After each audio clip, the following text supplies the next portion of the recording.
Era de terror. Bueno, pero vamos a la palabra del Señor, mire. Vamos a Primera de Pedro. Es interesante que nosotros nos vayamos adentrando un poquito cuando nos acercamos a la palabra, al contexto bíblico y demás. Nosotros vemos en los evangelios, cuando comienza el Nuevo Testamento, nos encontramos con esta figura, Pedro. Y Pedro fue aquel que en el momento en que arrestan a Jesús, sacó su espada y le cortó la oreja a un soldado allí romano. Fue tremendo, era de armas tomar.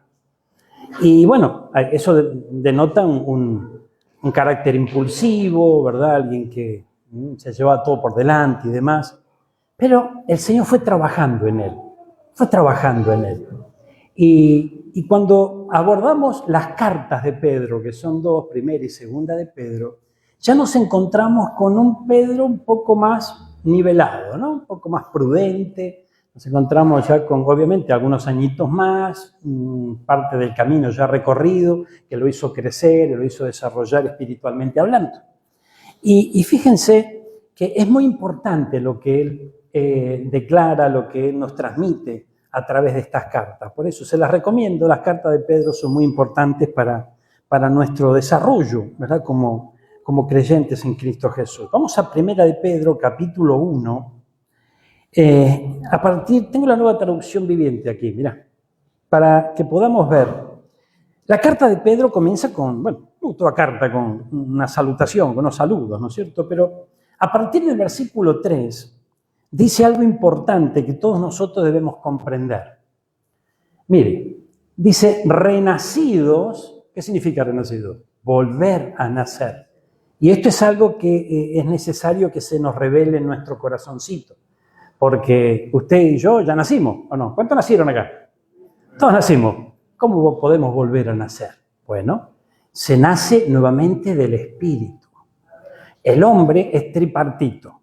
El hombre es espíritu, es alma y es cuerpo. Son tres en uno.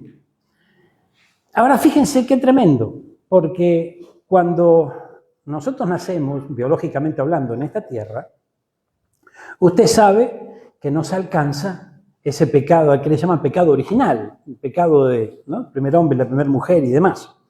Y es necesario una restauración. Pero bueno, el hecho es que ese pecado que al nosotros entrar en la dimensión de esta tierra nos ha alcanzado, hace que el espíritu humano vaya, obviamente, no evolucionando, sino involucionando.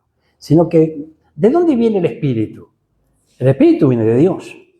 Cuando pasamos, vamos a llamarle la puerta dimensional del vientre de mamá, allí se nos proporciona un cuerpo para que podamos caminar sobre esta tierra y también se nos proporciona un alma. En el alma, a grandes rasgos, vemos encerradas las emociones, los sentimientos, el intelecto y demás. Pero a partir del vientre de mamá, cuando nacemos, allí aparece el cuerpo y allí aparece el alma. Pero el espíritu, dice la Biblia, que Él es el Padre de los espíritus, el creador de los espíritus. Entonces, observemos que es importante que podamos alcanzar entendimiento, comprensión, de que en un momento el Señor envía ese espíritu, ¿verdad? Y lo envía allí, ¿verdad? Al nacimiento de ese niño, de esa niña aquí sobre esta tierra. Y lo hace con un propósito. Pero el espíritu humano podría decirse que conforme nos dice la Biblia, dice que antes de Cristo, antes de haber aceptado nosotros al Señor, estábamos muertos en delitos y pecados. Muerte espiritual, obviamente. Entonces, cuando llega Cristo a nuestra vida, o sea, cuando vos y yo abrimos nuestro corazón al Señor, decimos, Señor, yo te recibo como mi Señor, como mi Salvador, allí ocurre algo maravilloso. ¿Y qué es lo maravilloso? Es que el espíritu humano resucita, ¿verdad? Resucita, cobra vida, porque estaba muerto, estaba apagado, estaba como neutralizado. Y fíjense que en ese o a partir de ese momento, mejor dicho, el Espíritu Santo comienza a interactuar con el espíritu humano. ¿Y con qué finalidad, con qué fin interactúa? Con el fin de darle testimonio de que Cristo vive, que es real, ¿verdad? Que si bien entregó su vida por todos nosotros allí en la cruz del Calvario, luego resucitó y está sentado a la diestra del Padre, intercediendo por nosotros. Entonces, allí comienza, ¿no? Comienza, hermano mío, una relación en el plano espiritual entre el espíritu humano y el espíritu de Dios. Bueno, dicho esto, vamos al versículo 3, que es el versículo en cuestión, o a partir, ¿no? Porque vamos a tocar unos cuantos versículos. ¿Cuánto tiene ganas de leer la Biblia hoy? Más leemos la Biblia, más vamos a entender qué estamos haciendo aquí en la tierra y cuál es el propósito de nosotros. Dice que toda la alabanza sea para Dios, el Padre de nuestro Señor Jesucristo. Es por su gran misericordia que hemos nacido de nuevo, porque Dios levantó a Jesucristo de los muertos. Ahora vivimos con una gran expectación y tenemos una herencia que no tiene precio. Una herencia que está reservada en el cielo para ustedes, pura y sin mancha, que no puede cambiar ni deteriorarse. Por la fe que tienen, Dios los protege con su poder hasta que reciban esta salvación, la cual está lista para ser revelada en el día final, a fin de que todos la vean. Así que alégrense de verdad.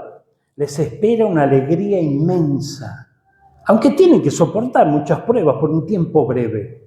Esas pruebas demostrarán que su fe es auténtica.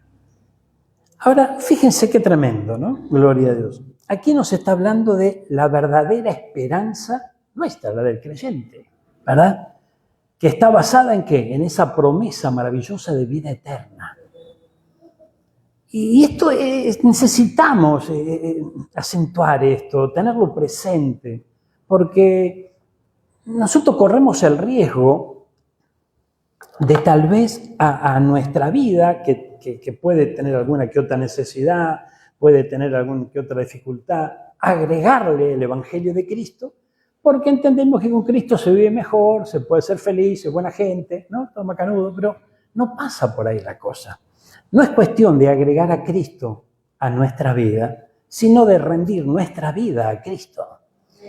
Porque dice la Biblia, y yo francamente lo creo con todo mi corazón, sé que usted también, dice la Biblia que la nueva vida está escondida en Cristo Jesús.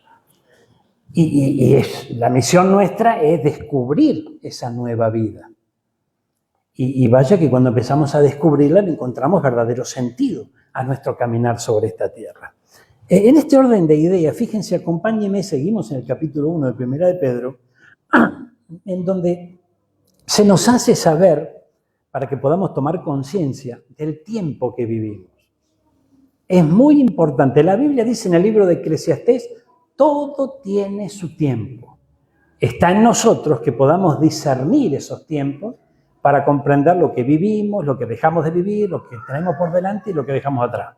Mire, dice el versículo 8, ustedes aman a Jesucristo a pesar de que nunca lo han visto. ¿Cuánto dicen amén a eso? Aunque ahora no lo ven, confían en Él y se gozan con una alegría gloriosa e indescriptible. La recompensa por confiar en Él será la salvación de sus almas. Hermano, el que escribió esto, por esa fe que inundaba su corazón, entregó su vida por causa de Cristo. Amén. Entonces, fíjense, hermanos míos, qué importante que nosotros en este tiempo, primero que identifiquemos el tiempo que vivimos, y segundo que podamos creer sin ver, sino que, pero el que puede ser que no veamos, pero sí podemos sentir su presencia. Y podemos sentir, podemos observar y ver muchas veces esa protección divina que está sobre todos nosotros. Mire, dice, incluso los profetas quisieron saber más cuando profetizaron acerca de esta salvación inmerecida que estaba preparada para ustedes. Mire esto. Dice, hermano, esto tenemos que, mire, los profetas, Isaías, por ejemplo, 700 años antes de Cristo, profetizó de la llegada del Mesías, profetizó de Cristo. Y obviamente, imagínense que, hermano mío, ¿cómo no van a querer saber ellos, verdad? ¿Cómo no anhelarían saber de qué se trata lo vivido, lo que iba a vivir las generaciones de los últimos tiempos y de esta salvación que es un regalo de parte de Dios. Dice, los profetas quisieron saber más cuando profetizaron acerca de esta salvación inmerecida que estaba preparada para ustedes. Y aquí es donde nosotros tenemos que entender, ¿cuánto hace que se escribió la primera carta de Pedro? Oh, bastante, ¿no? Bueno, ahí es la cosa que... Esto es algo que necesitamos alcanzar, yo diría no conocimiento, sino revelación. ¿Cuál es la diferencia entre conocimiento y revelación? Yo a través de una información recibo conocimiento, ¿verdad? Ahora, cuando la palabra del Señor se revela en mi corazón, yo no solamente tengo ese conocimiento, sino que tengo aquí dentro la certeza, la convicción de que es la verdad. Entonces, en base a esto, en este orden de ideas, dice, esta salvación que estaba preparando para ustedes, ¿quiénes son ustedes? Porque si esto se escribió hace mucho tiempo, mucha gente habrá sido parte de esos ustedes, pero ya se murieron. Y entonces, era para lo que se fueron, es para lo que venimos, es lo que estamos ahora, lo que vendrán después. Esto tenemos que comprenderlo. Miren, cuando Jesús se entrega en la cruz del Calvario, porque no es que lo mataron, sino que Él se entregó. Él entregó su vida por nosotros. Él muere, resucita al tercer día, ¿verdad? ¿Cuánto lo creen con todo su corazón? Él resucita al tercer día y luego asciende hacia los cielos y está sentado a la diestra del Padre. A partir de ese evento comenzaron a correr los últimos tiempos. Quiere decir, para comprender esto, ¿no?, en tiempo y forma, en tiempo y espacio, que hace más de 2000 años que comenzaron los últimos tiempos.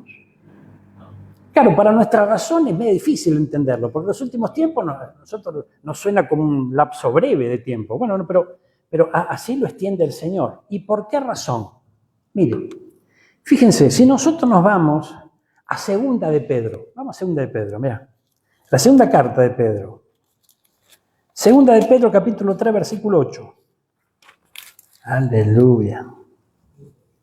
Miren lo que dice Pedro aquí. Sin embargo, queridos amigos, hay algo que no deben olvidar. Ojo cuando la Biblia dice no se olviden de esto. Está por decir algo importante. Hay algo que no deben olvidar. Para el Señor, un día es como 1000 años.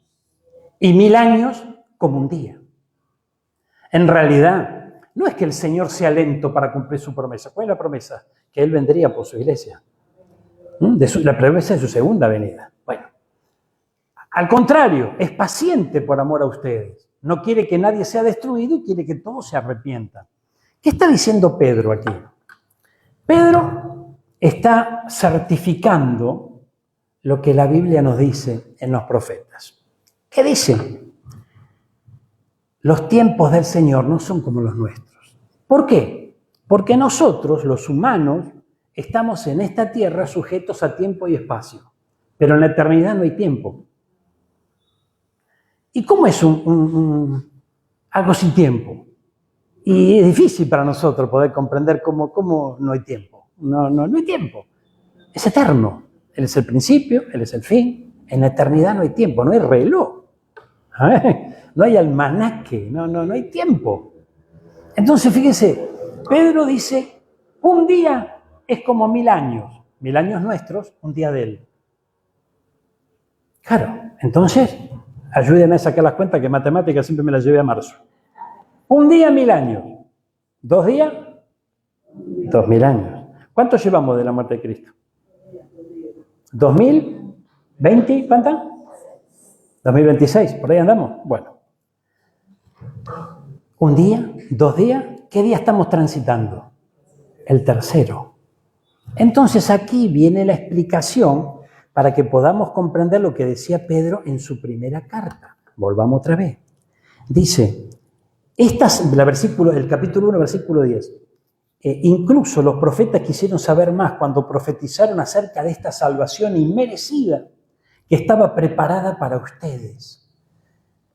Pasó un día, pasó 2 días, pasó 3 días. Esto coincide con lo que la Biblia dice, estén preparados para el tercer día. ¡Wow! Entonces, hermano mío, es importante que comprendamos que el tiempo que nos toca vivir a nosotros, según dice la Biblia, no lo digo yo, los profetas, nada más ni nada menos, hubiesen querido vivirlo, hubiesen querido saber más. Y nosotros acá andamos dando vuelta por esta tierra, preocupados, ¿no? Envuelto muchas veces, enredado en las historias de la vida y los problemas y esto, aquello y lo otro, cuando en realidad estamos viviendo un tiempo glorioso, un tiempo que los profetas hubiesen querido vivir.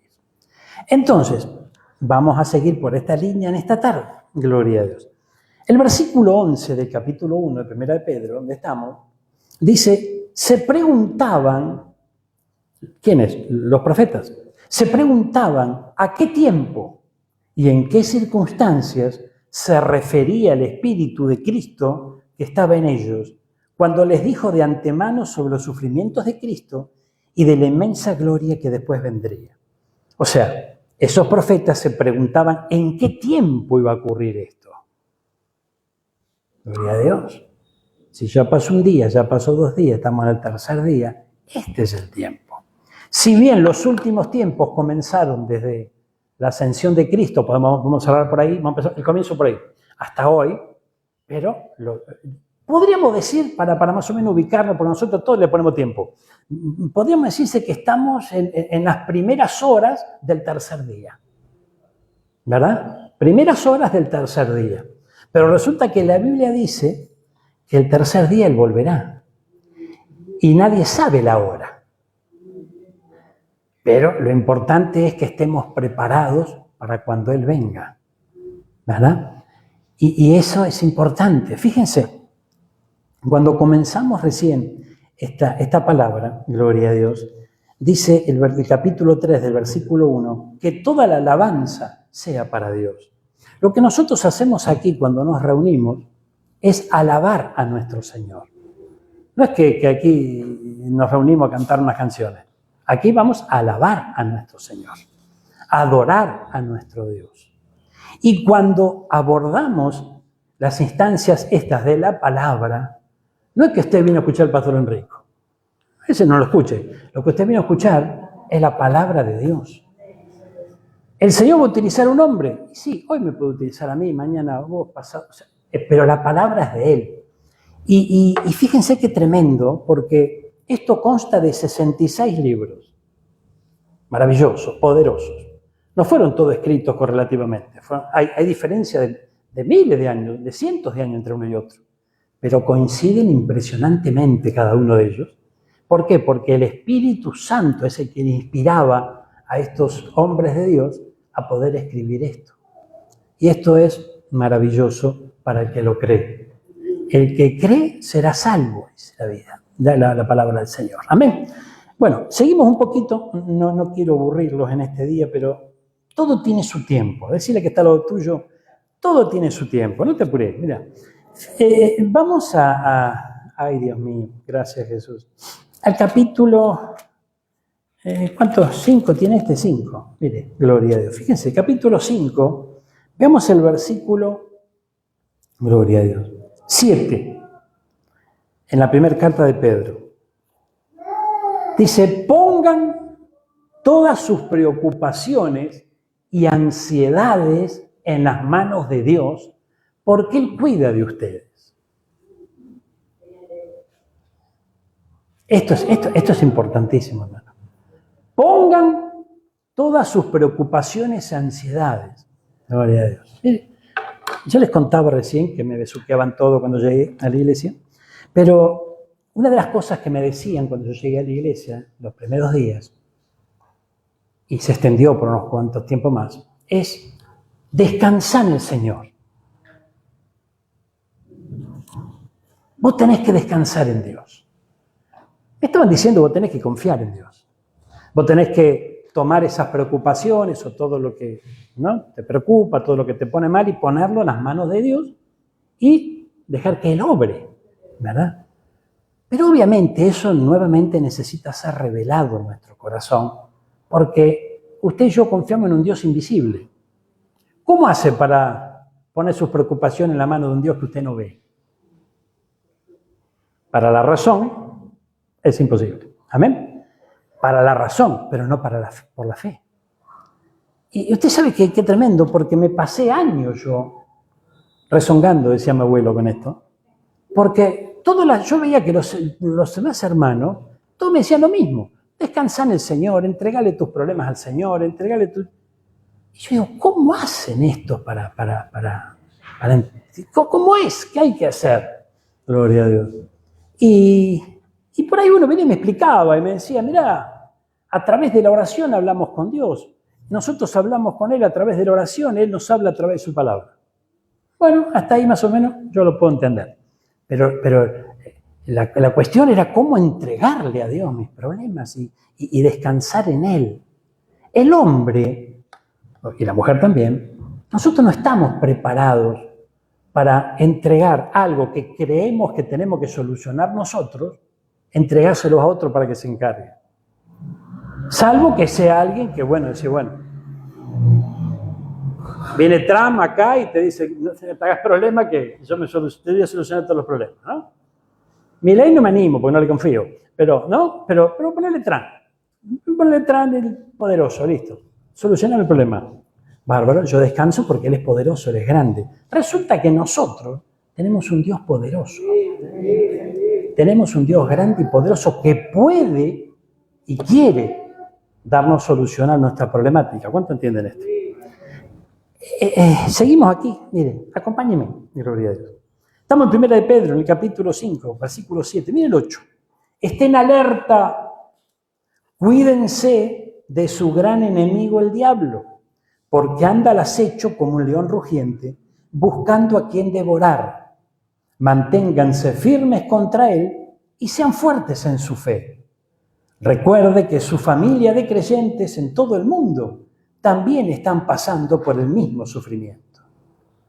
Mire, el secreto mejor guardado del infierno es hacernos creer a los hombres que el diablo no existe. Y cuando nosotros entendemos que él existe, a veces nos morimos de miedo y decimos, no, yo con él no me meto. Es que no nos tenemos que ni meter con él, ni tenemos que tener temor, ni tenemos que ser tan sonsos de creer que no existe. ¿Verdad? Porque hay un mundo espiritual que nos rodea y actúa en contra del hombre, la mujer, que confía en el Señor. Porque confiar en el Señor es sinónimo de libertad. El que acepta a Cristo en su corazón recibe la luz, recibe la iluminación, recibe la vida, recibe la libertad. Entonces, observemos esto. Estén alerta. ¿Qué es estar alerta? Es estar despierto.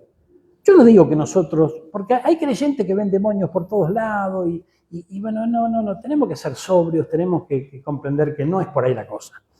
Pero sí que hay un mundo espiritual que nos rodea y que por más que nosotros querramos ignorarlo, no, yo no me meto con nadie, yo soy un buen tipo, bárbaro, sí, usted y yo no nos metemos con nadie. Pero no hace falta que nos metamos con él. Él se va a meter con nosotros. O sea, no, eso es importante entenderlo. Usted y yo, pues me decís, no, yo no tengo ningún problema, no, a mí no. Él se va a meter solo, o sea, él no necesita una puerta abierta, necesita una endija y destruye las vidas, destruye la salud, destruye la familia, te roba a los hijos, hace un desastre. ¿Amén? Lo que él quiere, hermano mío, simplemente tiene una misión, poner tropiezo al creyente y que ese hombre, esa mujer, termine destruido. Ahora fíjense, dice, estén alerta. Entonces el versículo 9 nos dice, manténganse firmes. Ahora, lo interesante de esto es mantenerse firme. ¿Cuál es la posición de firme? ¿No es cierto? Firme. No te está diciendo atacalo al diablo. Mantener firme. El libro de Efesios en el capítulo 6 dice que tenemos que utilizar la armadura que Dios nos da. Y esa armadura enumera el yelmo de la salvación, protección para la cabecita, ¿verdad?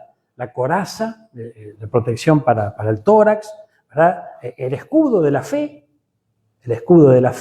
para poder resistir los dardos que vienen del maligno, la espada, y la espada es símbolo de la palabra de Dios. Entonces, las sandalias, dicen, ¿no? Entonces, si nosotros vamos viendo todas las partecitas de esa armadura de protección, todas, menos una, sirve para resistir. Lo único que sirve para atacar es la espada. pero el otro es para resistir. ¿Qué nos dice eso? Que nuestra misión es resistir y en el momento de atacar, la palabra es Cristo, Él es el verbo, Él es el que pelea por nosotros. Pero nuestra confianza tiene que estar en Él. ¿No están entendiendo esto? Y tenemos que estar alerta. Ay, Dios, mire, acompáñeme. Ay, Señor amado. Versículo, a ver, ¿por dónde andamos? Gloria a Dios. 9, manténgase firme contra Él y sean fuertes en su fe. Recuerden que su familia, la iglesia, en todo el mundo, también está pasando por el mismo sufrimiento. Amén. Por ahí dicen que mal de mucho, consuelo de tonto, ¿no? Pero no se trata de que sea el mal de muchos, sino que tenemos que comprender que la iglesia universal, no la del reino esta, no, la iglesia universal, ¿verdad? La iglesia de esta tierra, la iglesia en esta tierra, sufre lo mismo. O sea, también tiene ese mismo enemigo, también tiene esas mismas dificultades y tiene que enfrentarlas. Ahora, vamos a guardar en nuestro corazoncito toda esta información y acompáñenme un instante, gloria a Dios, al libro de Eclesiastés capítulo 3, versículo 1 y 2. También nos quedamos en Nueva Traducción Viviente. Miren.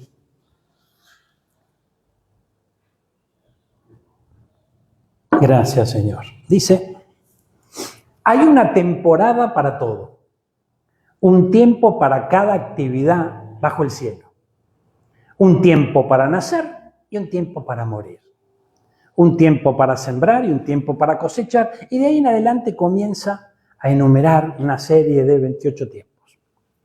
Pero, ¿por qué abordamos este versículo? Usted sabe que la Biblia dice que la suma de toda la palabra es la verdad. Entonces, nos dimos una vueltita por las cartas de Pedro, ¿verdad?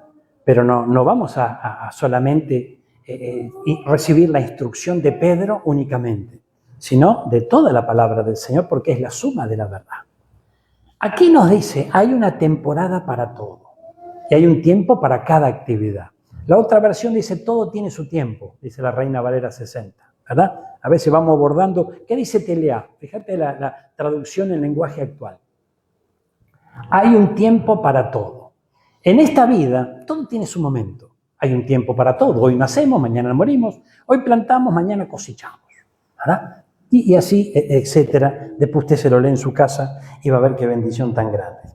Ahora, en esto del tiempo, vamos ahora a Primera de Crónicas, capítulo 12, versículo 32. Recuerda que veíamos cómo Pedro lo que estaba diciendo es que los profetas se preguntaban ¿cómo será ese tiempo? Y hablando de los días finales. Había una duda, había un anhelo de conocer el tiempo. Aquí vemos, dice, en Primera de Crónicas, capítulo 12, versículo 32, en este capítulo 12 hay un relato que va mencionando cada una de las tribus antiguas del pueblo de Israel. Esta tribu en especial, la tribu de Isaacar, dice que había 200 jefes junto con todos sus parientes. Todos estos hombres, o sea, era el liderazgo, digamos, de la tribu de Isaacar, todos estos hombres entendían las señales de los tiempos y sabían cuál era el mejor camino para Israel. Pone Reina Valera 60. Mirá. Miren. De los hijos de Isaacar, 200 principales, entendidos en los tiempos y que sabían lo que Israel debía hacer, cuyo dicho seguían todos sus hermanos. Cuando la Biblia nos habla de Israel, está hablando del pueblo de Dios. La iglesia hoy día es el pueblo de Dios. Porque si bien está hablando del Israel nacional, está hablando también la Biblia, y Jesucristo dijo que de los dos pueblos, o sea, del pueblo hebreo y el pueblo gentil, a él le ha placido hacer un pueblo solo, ¿verdad? Porque no estamos en el tiempo de la ley, en donde solamente el que se circuncidaba y el que seguía la ley mosaica pertenecía al pueblo del Señor. No, en este tiempo todo aquel que cree en el Hijo de Dios, todo aquel que abraza la salvación en Cristo, es parte de ese pueblo. Pero nosotros debemos comprender que aquí estamos leyendo Primera de Crónicas. Primera de Crónicas es parte de la ley. O sea, es parte del antiguo pacto. Hoy estamos bajo un nuevo pacto. Pero debemos comprender algo. No quiere decir que se abolió completamente la ley. No andamos en la ley mosaica, no, bárbaro. Estamos bajo el sacerdocio de Melquisedec, estamos bajo el sacerdocio de nuestro Señor Jesucristo. Somos sacerdotes, hay un nuevo pacto, es un nuevo tiempo, bárbaro. Pero hay principios de la ley. ¿Usted escuchó hablar en estos tiempos sobre el espíritu de la ley? Claro que hoy se están discutiendo muchas leyes, hay leyes nuevas que se quieren establecer y demás. Se toma en cuenta algunas leyes antiguas, pero usted habrá escuchado del espíritu de la ley. O sea, ¿qué significa el espíritu de la ley? Significa cuál fue la visión, la dirección, el por qué se escribió, se redactó y cuál es la finalidad que tenía. Bueno, lo mismo ocurre con la ley del Señor. Los principios de la ley no cambian. Hay muchos principios que están vigentes. El nuevo pacto lo que hace, y yo no sé si no la complica, porque mire, el nuevo pacto, que muchos se escudan detrás de ese nuevo pacto para pecar en libertad, diciendo, no, ahora todo es misericordia, todo es amor. Momentito, porque, por ejemplo, la ley dice, si se encuentra a un hombre y una mujer en pecado de adulterio, ¿qué había que hacerle? ¿Cómo? ¿Así? Lo apedreaban. ¡Chau! Tremendo. Hoy no ocurre esto, ¿verdad? Pero sí, lo que pasa es que hay una muerte espiritual. Porque el Señor, donde hay pecado, se aparta. Entonces, hay una muerte espiritual. Entonces, el principio de la ley es el mismo, ¿verdad? Antes había muerte física, hoy hay muerte espiritual. Pero hay muerte. Porque el Señor dijo, no le tengan tanto miedo al que puede matar la vida. Ténganle miedo al que pueda llevar el alma al infierno. Entonces, hay una muerte. Y como eso, muchas otras cosas más que deberíamos revisarlo. Pero el hecho es que estos de Isaacar, ellos eran entendidos en los tiempos. Si lo traemos a nuestra vida, es necesario que comprendamos las etapas que nosotros vivimos en el Señor. No podemos ignorarlas. Debemos comprenderla. Y el perito arquitecto de la iglesia, que es el apóstol Pablo, dice en 1 Corintios, allí en el capítulo 10, dice que todo lo que le ocurrió al pueblo y quedó registrado en la palabra es un ejemplo para nosotros. Para que nosotros no codiciemos lo que ellos codiciaron, para que lo tomemos como un ejemplo para no hacerlo malo, para que comprendamos las consecuencias que tuvieron de sus errores. O sea, es un ejemplo. Entonces veamos aquí tenemos un ejemplo. Estos de Isaacar eran entendidos en los tiempos. Los profetas hubiesen querido conocer este tiempo. Vos y yo estamos viviendo el último tiempo y estamos distraídos, preocupados por esto, por aquello, por lo otro. Cuando yo no digo que nos tenemos que despreocupar de todo, no. Hay que ser responsables, hay que ocuparse de lo que hay que ocuparse. Pero no podemos enredarnos, porque en ese enredo de las preocupaciones, los afanes, las ansiedades, el enemigo lo que hace es alejarnos del plan de Dios. Entonces, mire, gloria a Dios. Seguimos por acá. Yo quiero llevarlo a un lugarcito que usted va a entender por qué estamos hablando de lo que estamos hablando. Gloria a Dios. Mire, Lucas 21, 28. Mira, Lucas 21, 28. Cuando estas cosas comiencen a suceder. ¿Qué cosas? Esa es la pregunta. Cuando estas cosas comiencen a suceder, erguíos y levantad vuestra cabeza, porque vuestra redención está cerca. Entonces ahí vamos a pegar un saltito al libro de Mateo. Evangelio de Mateo, capítulo 24. Mire. Aleluya. El Señor es bueno, hermano. Miren, cuando estas cosas empiecen a suceder, no dice cuando estén ocurriendo, cuando empiecen a suceder, estén alerta. Capítulo 24, versículo 3. Más tarde, Jesús se sentó en el monte de los Olivos.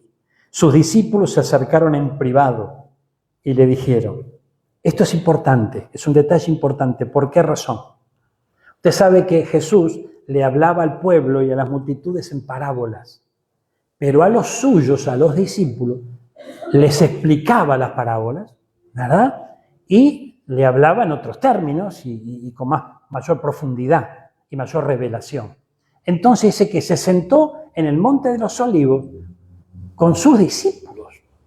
Entonces aquí hay algo importante. De aquí nosotros tenemos que rescatar algo que está bueno. ¿Por qué? Porque en ese ámbito se hablaban verdades tremendas. Amén. Miren. Fíjense, si no se... Bueno, me quiero ir para la rama, acompáñame.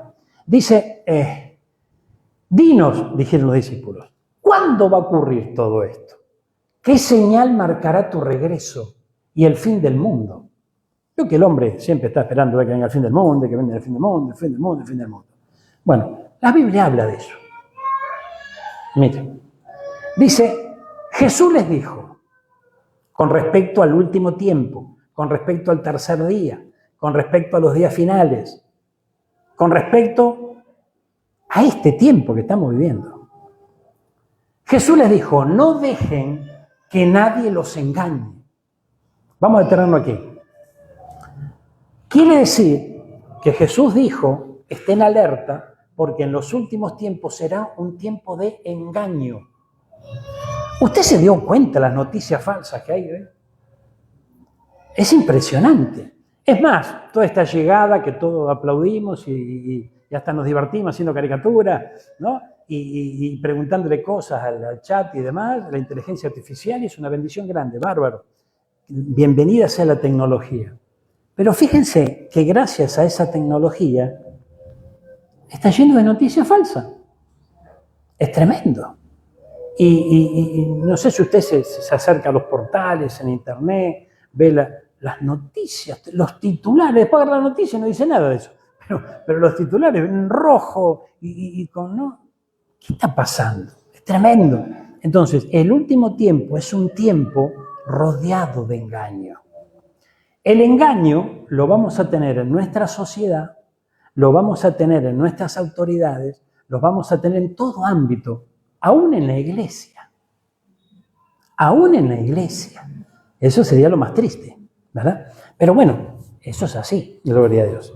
El tema está en que nosotros, cada uno de nosotros, tenemos la responsabilidad de agarrar la Biblia. Entonces, mire, había un grupo de bereanos porque eran de Berea, que el apóstol Pablo les enseñaba la palabra. ¿Saben lo que hacían los bereanos? Agarraban las escrituras, después de escuchar a Pablo, y escudriñaban y decían, ¿este me está diciendo la verdad o no? ¿Es verdad lo que enseña Pablo? Entonces ahí podían certificar lo que Pablo les trasladaba. ¿Amén? Bueno, eso es parte de nuestra responsabilidad. Si nosotros le vamos a creer a cualquier chichipío, ¿amén? ¿Quién escuchó la palabra chichipío alguna vez? ¿Qué es un chichipío? Ramón, ¿qué es un chichipío? Si le vamos a creer a cualquier chichipío, ay Dios mío, a cualquier badulaque, vamos a tener problemas. Tenemos que comprender que la palabra es la verdad. ¿Saben por qué? Porque Jesús es la verdad. Y Jesús es la palabra. Entonces, es la verdad, Él es el camino y Él es la vida. Ay, Dios mío. Entonces, ¿usted sabe qué tiene que hacer? Usted cuando se va de acá, después de haber tomado nota de todo lo que yo le dije, usted tiene que agarrar la Biblia y decir, este me está diciendo la verdad, ¿eh? A ver, yo voy a ver. A ver, vamos a ver. Vamos a ver y vamos a ver y vamos a ver. Y de esa manera le va a ir tomando el gustito a este alimento.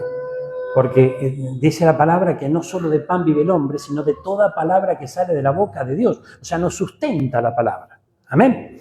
Entonces, ¿por dónde andamos? Mateo. Dice que será un tiempo de engaño. Observe esto.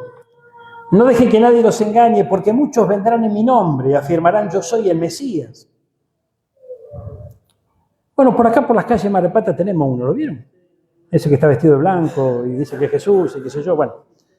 Pero no solamente eso, porque fíjense, la palabra Mesías, la palabra Cristo, significa enviado, significa ungido. Entonces, esto es tremendo, Porque hay muchos ungidos. Un ungido vendría a ser alguien que está habilitado, ¿verdad? Bueno, hay muchos que dicen, yo estoy habilitado, pero el tema es ¿para qué? Entonces, hay muchos ungidos, hay muchos habilitados, pero el tema está en cuál es la dirección donde nos llevan esos ungidos y esos habilitados. No se olvide que la voz es un vehículo, siempre se lo digo. ¿Por qué? Porque a algún lado vos te lleva la voz. ¿O no? Si usted prende TN, ¿dónde lo van a llevar? A la derecha. O ustedes no para allá, la derecha lleva para allá. Si usted va a hacer 5N, lo va a llevar para la izquierda. Bueno, la voz es un vehículo. Todo tiene una dirección, todo tiene una bajada de línea. Mire, observen esto. Fíjense, dice la palabra del Señor, que es lo importante, no lo que dice el hombre ni lo que dicen los medios. Dice, todo tiene su tiempo, que nadie nos engañe, estén atentos, hay un tiempo de gloria, pero hay esperanza por sobre todas las cosas en este último tiempo. Isaacar era una tribu que era entendida en los tiempos. Hay un tiempo para esperar nuestra redención. Y mientras ese tiempo llega y va llegando y se va manifestando y se va desarrollando, tengan cuidado y que nadie los engañe. Amén. Gloria a Dios. Lucas 19:44. Mirá lo que ocurrió con Jesús. 19:44. Te aplastarán contra el suelo y a tus hijos contigo. Tus enemigos no dejarán una sola... Tremendo. Porque no aceptaste tu oportunidad de salvación. ¿A quién le habla Jesús? A Jerusalén, al pueblo de Dios. ¿Qué pasó con el pueblo de Dios? No aceptó la llegada del Mesías. No aceptó a Cristo, ¿verdad? No lo reconocieron como Cristo. Pero hubo un tiempo de visitación. Él se hizo presente. Dice que Jesús en la Biblia, el versículo más corto de la Biblia, es Jesús lloró. ¿Y por qué lloró? Lloró al ver que lo rechazaban. No a él, sino a la salvación que él traía. Entonces, esto es importante. Conocer el tiempo de la visitación es importantísimo. Porque la visitación es de Dios en nuestra vida. Tenemos que comprenderlo. A mí el Señor me llamó una vez y yo le di la espalda. No reconocí el tiempo de salvación. Y después de 15 años recibí a Cristo en mi corazón. Esos 15 años, ay Señor, fueron terribles para mi vida. Mientras los vivía, yo no los reconocía como terribles. Cuando la verdad llegó a mi corazón, ahí me di cuenta lo equivocado que estaba. Ahí me di cuenta cómo yo me ponía cada mañana una máscara con una sonrisa, pero el corazón estaba roto. ¿Amén? Porque no había salvación, porque había desesperanza, porque no había solución para nada. Bueno, pero no le voy a contar todo lo que pasó esos días porque son demasiado tristes. Lo importante es que la verdad llega, la oportunidad llega, pero hay que reconocer el tiempo, la instancia de la visitación del Señor. Amén. Y hoy es tiempo. Fíjense, hay un tiempo para poder entender. Miren lo que dice el Salmo 73, y ya con esto vamos a ir cerrando, así no lo canso. Salmo 73, 16, 17, vemos por ahí. Traté de entender, gloria a Dios, por qué los malvados prosperan. Pero qué tarea tan difícil. Entonces entré en tu santuario, oh Dios, y por fin entendí el destino de los perversos. Vamos a traer esta palabra a nuestros días. ¿Verdad? La palabra todavía. A nosotros nos dice, con Cristo se vive mejor, es una bendición estar en el Señor. Con Cristo vas a tener salud, vas a estar bendecido, vas a ser feliz, etcétera, etcétera, etcétera. Pero usted ve a su vecino, que es un sinvergüenza, usted ve a su pariente, que lejos está de Cristo, la iglesia, nada que ver con esto, y que al hombre le va bien. Y parece que todo está fenómeno, hay prosperidad, todo bien. Porque eso es la pantalla que el mundo muestra. Amén. Muchos de nosotros, cuando estábamos también lejos del Señor, también había una pantalla. Algo reflejábamos, pero no era la realidad. La realidad estaba a solas. La realidad estaba a solas. Se apagaban las luces, cuando terminaba el ruido, ahí la cosa cambiaba. Estábamos ahí frente al espejo, ese espejo que te acusaba todos los días. Pero bueno, vengamos acá. Traté de entender y no pudo entenderlo, ¿verdad? Porque era una tarea muy difícil. Porque ¿cómo puede ser? Si yo soy bueno, Dios me ayuda. Si soy malo, no me puede ayudar. Pero resulta que al malo yo veo que le ayuda. Y digo, ¿qué pasa? No puedo entenderlo, es una tarea muy difícil. Eso está en la cabeza de muchos de nosotros. ¿Y qué dice el libro de Romanos? Que tenemos que cambiar los pensamientos. Mire, dice, entonces entré en tu santuario. Fui a la iglesia, fui al lugar santo, acudí al Señor, no a la institución, ni a los ladrillos, no, acudí al Señor. Entré en tu santuario, oh Dios, y por fin entendí el destino de los perversos. Hay una historia en la Biblia sobre un rico y un mendigo.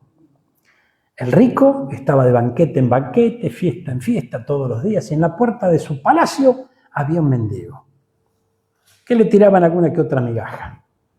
Llega el momento en que se muere el rico y se muere el mendigo. Y dice que el rico estaba en tormento en la vida eterna. Y el pobre estaba en la presencia del Señor, con el padre Abraham. Y tremendo esto. Pero entonces los ricos se van al infierno. No. El que se fue al tormento, por algo fue al tormento. ¿Verdad? Y el mendigo también por algo fue al seno de Abraham. Y eso se decide acá, no allá. Porque la historia continúa y relata que en ese lugar de tormento, el rico le decía a Abraham, Abraham, mandalo a Lázaro, mandalo al mendigo, a que le avise a mi familia de qué se trata, que el infierno realmente es real, que aquí hay tormento, hay sufrimiento eterno. ¿Y cuál fue la contestación? Si no le creyeron a los profetas que le predicaron, si no creyeron la palabra, tampoco van a creer, por más que vaya el mendigo de vuelta. ¿Amén? Y eso a nosotros nos da la pauta de la importancia que tiene la predicación de la palabra y poder confiar en lo que ella dice. Amén. Obviamente, la palabra del Señor, amén, si es dada por un chichipío, le van a decir cualquier cosa. Pero la palabra del Señor que habla de salvación, que habla de vida eterna, que habla de libertad, que habla de la bendición de Dios, amén. Porque el Señor no anda siendo millonarios y anda siendo... No es que quiere que sean pobres, no. Hay prosperidad en el Señor, pero la prosperidad te va a alcanzar. No es que vos tenés que perseguirla en el Señor o que te la va a dar un ungido. Ay, Dios mío. Bueno, vamos a dejar de hablar mal de la gente y veamos lo que dice el versículo 21 del Salmo 73. Miren. Entonces me di cuenta que mi corazón se llenó de amargura y yo estaba destrozado por dentro. Y esto es tremendo, hermano. Porque esto es el pecado que más nos cuesta reconocer. ¿Cómo se libra una persona de un pecado? Arrepintiéndose y pidiéndole perdón a Dios. O sea, no hay otra vía. Reconociendo el error, arrepintiéndonos y diciéndole, Señor, perdóname. Y en su inmenso amor y en su inmensa misericordia, el Señor nos da una nueva oportunidad. Ahora, me di cuenta que mi corazón se llenó de amargura y yo estaba destrozado por dentro. ¿Cuál es el pecado? Uy, qué musiquita pusiste. Gloria a Dios. ¿Qué pecado usted ve acá? Ayúdeme. Me di cuenta que mi corazón... ¿De qué estamos hablando? Estamos en el Salmo 73. ¿Qué decían los primeros versículos? No pude entender yo cómo los malos prosperan. ¿Qué tenía este? Envidia. Envidia. Gloria a Dios. Bueno, ese es un problema central en el hombre. No, yo no soy envidioso. Yo tampoco. Pero ¿qué pasa a veces en el corazoncito cuando de repente vemos que este va para arriba y nosotros vamos para abajo? Y bueno, gloria a Dios, Dios te bendiga, te felicito, ¿no? Pero que a mí no me desampare. ¿Nunca escuchó eso? Que Dios te ayude, pero a mí no me desampare. El no me desampare es decir, Señor, mirá que necesito tu bendición también. Entonces, a todos tenemos algo de eso. Todos tenemos algo de eso. Amén. Usted me ve feliz cuando gana River, pero siempre recibe un llamado de felicitaciones de Ramón cuando gana Boca. Entonces, gloria a Dios. Bueno, me di cuenta que mi corazón se llenó de amargura y yo estaba destrozado. Fui tan necio e ignorante que debo haber parecido un animal sin entendimiento. Sin embargo, todavía te pertenezco, Señor. Me tomas de la mano derecha, me guías con tu consejo, me conduces a un destino glorioso. ¿A quién tengo en el cielo sino a ti? Te deseo más que cualquier cosa en esta tierra. Puede fallarme la salud y debilitarse mi espíritu, pero Dios sigue siendo la fuerza de mi corazón. Él es mío para siempre. Uy, uy, uy. Los que lo abandonen perecerán, pero tú destruyes a los que se alejan de ti. En cuanto a mí, qué bueno es estar cerca de Dios. Ay, ¿cuánto dicen conmigo? Qué bueno es estar cerca del Señor. Aleluya, dale un aplauso a Dios. Él es grande, Él es poderoso, hermano. Ay, mira. Vamos a orar. Ponete de pie un instante y oremos por esta palabra. Búscame Ruth, capítulo 1, versículo 20. Gloria a Dios. Mira. A grandes rasgos, la historia de Ruth cuenta la historia de una familia que dijo, bueno, está todo mal acá, yo me voy a buscar un mejor futuro. Las cosas le fueron mal. Perecieron los hombres de la familia, quedó viuda la mujer con sus nueras y esta mujer se llamaba Noemí. Y Noemí, frente a esa situación, dijo, yo me vuelvo a mi tierra, ya acá no tengo más nada. Quise que todas las cosas me salgan bien, pero me fueron mal. Y se fue a su tierra y llegó Ruth, su nuera, junto con Noemí, su suegra. Y qué tremendo, porque cuando ella llega, todos le dicen, esa no es Noemí. La que se fue, la que dijo, acá está todo mal, yo me voy. Y ella dijo, llámeme Mara, no me llamen Noemí. Porque Mara es amargura. Y Noemí era todo lo contrario, el significado del nombre, ¿no? Porque el Todopoderoso me ha hecho la vida muy amarga. Fíjese qué tremendo. Me fui llena, pero el Señor me ha traído vacía. Gloria a Dios. Mire qué tremendo. ¿Por qué llamarme Noemí cuando el Señor me ha hecho sufrir y el Todopoderoso ha enviado semejante tragedia sobre mí? Fíjense cómo pensaba esta mujer. Le atribuía a Dios los errores y las consecuencias que vivía aquella de las decisiones que tomó. ¿Y qué tiene que ver con todo esto? Muchísimo. ¿Por qué? ¿Por qué? Porque había alguien que vino con ella. Ruth, la moabita, no pertenecía al pueblo de Dios. Sin embargo, ella creía que se podía empezar de nuevo, que se podía, ¿no?, dejar atrás todo el dolor, todas las malas experiencias que de alguna manera ella también vivió y que sumada al pueblo de Dios, su bendición tu vida podía cambiar. Amén. Entonces esto nos muestra, y finalmente cambió, porque eso es lo bueno, ¿no? Finalmente cambió. ¿Y por qué cambió? Cambió porque Dios es bueno, hermano. Y Dios siempre está llamándonos, nos está guardando para que nos tomemos de su mano. Y también para que no nos desprendamos luego de su mano. Vamos a orar. Cerrar tus ojos un instante. Cuando cerramos nuestros ojos es porque nos apartamos un instante de lo que pasa a nuestra derecha, a nuestra izquierda, adelante, atrás. Esto es entre nosotros y el Señor. Porque de eso se trata. Aquí nos reunimos para adorar a Cristo. Aquí nos reunimos para estar delante de su presencia. La unción que Él derrama para su pueblo, Señor amado, qué linda que es esa unción. Qué maravilloso es ese poder precioso que tú sueltas para cada uno de nosotros. Señor, que tu paz, esa paz que sobrepasa todo entendimiento, esa paz que solo tú puedes dar, sea la que descienda sobre nosotros, tu pueblo, en este día. Inunda de tu paz cada uno de nuestros corazones, Señor. Aquí está tu pueblo, aquí está mi hermano, mi hermana. Tú nos conoces, Señor, personalmente a cada uno de nosotros. Sabes por dónde estamos pasando. Dice que tú escudriñas nuestra mente y nuestros corazones cada día. Conoces nuestro pensamiento, nuestro levantar, nuestro acostar. Conoces todo de nosotros. Señor amado, tú sabes lo que pasa por nuestro corazón. Trae quietud, trae reposo en nuestro corazón. Señor, entregamos delante de tu presencia, delante del trono de la gracia, entregamos toda preocupación, Señor.